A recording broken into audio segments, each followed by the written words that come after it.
Esse caso mobilizou a opinião pública da Austrália por mais de 30 anos. Como morreu a pequena Azaria, uma bebê de apenas 2 meses?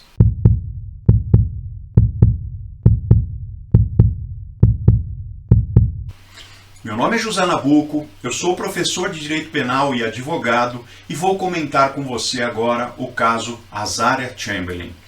Esse caso, para que se tenha uma ideia da grande repercussão dele, basta que eu diga que ele originou um livro, um filme de Hollywood, uma minissérie, uma ópera, um disco de rock, além de diversas menções em programas, inclusive em programas humorísticos de muito sucesso. Além disso, ele foi objeto de um episódio de Os Simpsons, que se passava exatamente na Austrália. Vamos ao fato. Em 1980, a família Chamberlain, Michael e sua esposa Lindy, com seus 3 filhos, sendo a caçula Azaria, de apenas 2 meses, como já dito, estavam numa região central da Austrália, onde existe uma grande pedra, um monólito chamado Uluru, também conhecido como Ayers Rock. Trata-se de uma região turística onde muitas pessoas iam e ficavam acampadas na década de 80 e até hoje é destino de muitos turistas. A família estava lá acampada em um camping e em determinado momento, segundo a versão da mãe Lindy, ocorreu que a mãe deixou a menina Azaria na barraca, deixou a criança na cama e foi com seu filho mais velho, de apenas 6 anos, até o carro buscar comida. Quando ela volta para a barraca, que estava aberta, ela grita: "Um dingo pegou a minha bebê." E essa frase ficou famosa. Naquele momento houve um grande tumulto no camping, as pessoas saíram desesperadas atrás do bebê, porque simplesmente a bebê tinha desaparecido da barraca. Na barraca havia ali alguns sinais de sangue, mas apesar de toda essa mobilização que existiu, Azaria jamais foi encontrada. Azaria naquele momento vestia um macacão e uma jaqueta. O macacão foi encontrado apenas uma semana depois, a 4 quilômetros de distância do camping, manchado de sangue e sujo de terra e de mato. Evidente que um personagem central desse caso é o dingo. Afinal de contas, o que é isso? O que é esse dingo? Na realidade, o dingo nada mais é do que um cão selvagem. Um cão que mede aproximadamente, em média, de 52 a 60 centímetros, pesando até 20 quilos. Ele não é um cão, evidentemente, de grande porte, que se equipara a um pastor alemão, um Doberman ou algo assim, mas também não é um cão muito pequeno. Eu diria que, pelas medidas, ele é um cão que fica próximo da raça Boxer, que é uma raça de cão doméstico que a maioria das pessoas conhece. Esse cão, na realidade, não é nativo da Austrália. Ele não é um animal nativo, ele foi introduzido na Austrália, é, portanto, um animal exótico. Mas foi introduzido há bastante tempo, há muito tempo, há mais de 4.000 anos, por navegadores austronésios. Pois bem, ele se adaptou perfeitamente na Austrália e em determinadas regiões existe em grande quantidade. Os biólogos discutem se o dingo é da mesma espécie do lobo, o Canis lupus, ou se ele tem uma espécie específica, o Canis dingo. Existe esse grande debate na biologia, essa grande controvérsia sobre a chamada classificação taxonômica do dingo. Isso para a gente não é importante. Evidente que isso é algo que nós deixaremos para os biólogos discutirem. O que é importante é que eu entenda o tamanho desse animal, né, a sua presença constante naquela região, inclusive, para saber se realmente foi o dingo que levou, que pegou e matou a pequena Azaria. Bom, diante dessa morte violenta, foi instaurado um inquérito para investigar o caso. Em dezembro de 1980, esse inquérito conclui que a versão da mãe Lindy era verdadeira. Segundo a conclusão do inquérito, que respaldava a versão da mãe, o dingo tinha matado a bebê Azaria. Acontece que a opinião pública não aceitou essa tese. Para a opinião pública, isso era divulgado na mídia, na imprensa e nos comentários de toda a sociedade, um dingo não era capaz de atacar uma criança. Não era comum que dingos atacassem seres humanos. Na realidade, até aquele momento, não havia registro de ataque de dingo a seres humanos, nem mesmo a crianças. Em razão disso, em razão dessa desconfiança, foi reaberto o inquérito policial e, baseado em contradições existentes no depoimento da mãe e baseado na perícia que foi feita no macacão, que afirmava que havia no macacão uma incisão, um corte, que não seria compatível com o ataque de um cão. Então, em razão disso, se afirmou que se tratava de um golpe feito com material cortante. Além disso, também havia um indício que era o uso de um reagente no carro, que era uma substância química que reagiu, dando sinal positivo para uma mancha que seria uma mancha no banco do veículo, do banco do carro da família, que seria mancha compatível com sangue. Em razão disso, em dezembro de 1981, a mãe, Lindy, foi acusada de homicídio, foi acusada de ter assassinado a sua filha, Azaria. Segundo a acusação, ela teria matado a bebê no carro, teria usado uma tesoura para cortar a garganta da criança, teria colocado o cadáver em um estojo de câmera, teria de alguma forma salpicado sangue na barraca, e aí ela teria dado o grito famoso: "Um dingo pegou a minha bebê". Enquanto as pessoas procuravam o dingo e procuravam, na verdade, a Azaria, ela teria ocultado o cadáver. E ela teria também furado o macacão e arrastado o macacão pelo mato para dar uma aparência, para simular o ataque de um dingo. Na verdade, essa acusação tem uma prova a rigor bastante frágil. Primeiro que nós não temos um cadáver aqui, não existe, não foi encontrado o cadáver. E homicídio sem cadáver é sempre difícil de ser provado. Além disso, a menção à prova do reagente, esse reagente, ele na verdade é um mero indício de que ali existe uma substância, que existe um sangue, que existe sangue, marca de sangue. Porque na realidade a reação pode se dar com outras substâncias que não o sangue. Portanto, não é uma prova cabal de que se houve a reação química que ali realmente tem marca de sangue. Essa prova não é cabal.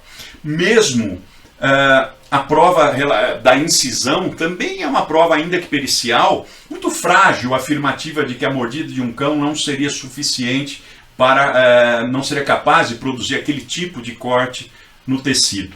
Também se afirmava que um cão não teria, que o dingo não teria condições de tirar a criança do macacão. Enfim, eram várias afirmativas que tentavam embasar uma acusação que a rigor tinha uma prova, me parece, bastante frágil. Mas apesar disso, em 29 de outubro de 1982, Lindy foi condenada à prisão perpétua, condenada por ter matado Azaria, sua filha de 2 meses. Ela iniciou imediatamente o cumprimento da pena e ela estava grávida quando foi julgada, tanto que no dia 17 de novembro de 82, ela deu à luz seu 4º filho na prisão. O pai, por sua vez, o pai Michael, foi condenado como partícipe, como se tivesse tido uma atuação acessória, secundária nesse caso. É muito importante aqui observar que, apesar da fragilidade da prova, houve um papel de destaque muito grande, um papel importante da imprensa na condenação, no convencimento de que Lindy teria matado a sua filha. Chegou-se, na imprensa se veiculavam até boatos, né? Foi veiculado que o nome Azaria significaria sacrifício no deserto, como se a mãe já tivesse batizado a criança já com a intenção de matá-la no deserto, onde de fato ocorreu a morte de Azaria. Outros elementos, como a existência de um vestido preto de Azaria, inclusive você vê aqui a fotografia.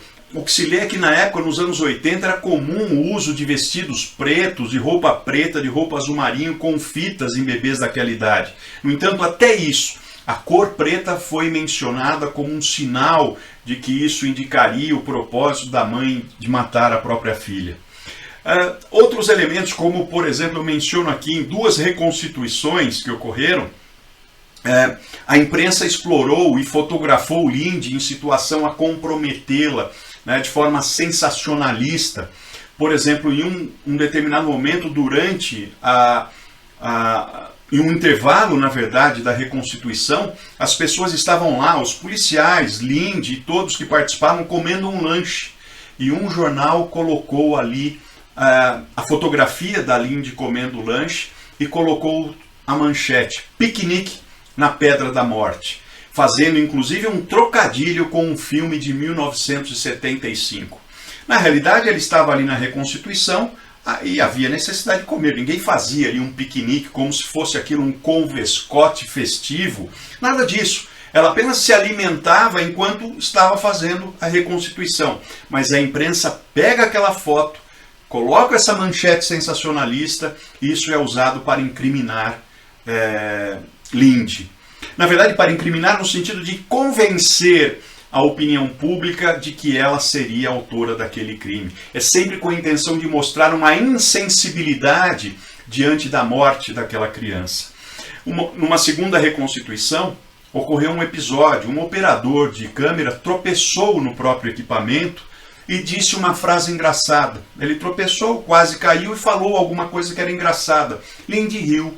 Estava no intervalo ali, ela cansada, fazendo a reconstituição, ela riu daquela cena que foi de fato engraçada. Mas isso também foi mencionado nos jornais, também houve exploração, porque isso indicaria que ela era insensível, que ela zombava, como se ela zombasse da morte da própria filha. A Linde mesmo diz: se eu sorrisse, estaria depreciando a morte da minha filha. Se eu chorasse, estaria fingindo. Na verdade, nós temos aqui aquilo que na psicologia se chama de viés confirmatório. Primeiro eu chego a uma conclusão. Eu concluo que ela é a autora do crime, e daí tudo o que acontece eu uso para incriminá-la como argumento, como indício de que aquela pessoa é responsável por um crime. Se a pessoa é muito falante, eu digo que ela é esquisita, é estranha, porque fala demais. Se é uma pessoa muito quieta, eu falo: aquela pessoa é esquisita, ela não conversa com ninguém. Perceba, é sempre algo assim. Eu concluo, eu digo isso em relação à prática de crimes. Eu concluo que determinada pessoa é autora de um crime e todo o fato que acontece, não importa o que seja, eu uso como justificativa, como se fosse aquilo um indício de que ela era o autor do crime. O fato é que, condenada, Linde estava cumprindo pena e tinha à frente uma pena de prisão perpétua sem direito ao livramento condicional. Mas, em 1986, no dia 2 de fevereiro, houve uma reviravolta no caso. Foi encontrado em uma região que era covil de Dingos a jaqueta de Azária. Lembre-se que eu disse, ela vestia naquele momento, no momento em que desapareceu, ela vestia um macacão e uma jaqueta. O macacão foi encontrado uma semana depois do desaparecimento de Azária, a 4 quilômetros de distância. A jaqueta não tinha até então sido encontrada e foi encontrada em 2 de fevereiro de 1986. O encontro desta roupinha da bebê, confirmava a tese da mãe. Em razão disso, ela foi solta. Foi colocada em liberdade e em 1988, 8 anos depois, depois do fato e 6 anos depois da condenação, o Tribunal de Apelação do Norte da Austrália anulou a condenação contra Linde Chamberlain. E em 1992, ela conseguiu uma indenização por erro judiciário. Apesar disso, apesar de ter recebido inclusive uma indenização do Estado por ter sido vítima de um erro judiciário, Linde ainda sofria hostilidades públicas. As pessoas ainda duvidavam da sua inocência, apesar de sua absolvição, e faziam e praticavam atos de hostilidade contra ela em público, na rua, nos locais em que ela frequentava. Por isso, a luta de Linde não se encerrou com a sua indenização em 1992, 12 anos depois da morte de Azária. Não, ela queria ainda mais, porque ela queria que se mudasse a fundamentação da absolvição. Ela queria que o reconhecimento do Estado que a causa mortis teria sido o dingo. A criança morreu em razão de um ataque de dingo. Isso não constava da decisão absolutória. Não se afirmou peremptoriamente que o dingo matou a criança. Apenas se entendeu que não havia prova de que ela tinha matado a criança. Finalmente, a sua luta chega ao fim. Em 2011, ela consegue judicialmente, em uma perícia, que o perito afirmasse categoricamente que a causa mortis foi o ataque de dingo. Então, com isso, em 2011, a luta de Lindy Chamberlain chega ao final. Por isso eu disse, esse caso foi discutido na Austrália por 30 anos, por mais de 30 anos. O fato se deu em 1980, ela foi acusada, condenada, iniciou o cumprimento de pena, foi absolvida, conseguiu indenização, mas apenas em 2011 sua luta chega ao fim. É interessante que tanto a acusação como a condenação se baseou principalmente na crença de que dingos não atacavam crianças. Não havia, de fato, até aquela época, em 1980, não havia casos documentados de ataques de dingos a crianças. No entanto, hoje em dia há diversos casos registrados, casos documentados. Eu menciono aqui, a título de exemplo, que em 2001 houve o registro de um ataque de dingo a uma criança de 9 anos. E duvidavam, que, em 1980, que o dingo tivesse atacado a Azária, que tinha apenas 2 meses. Em 2005, houve um caso de ataque a uma criança de 2 anos.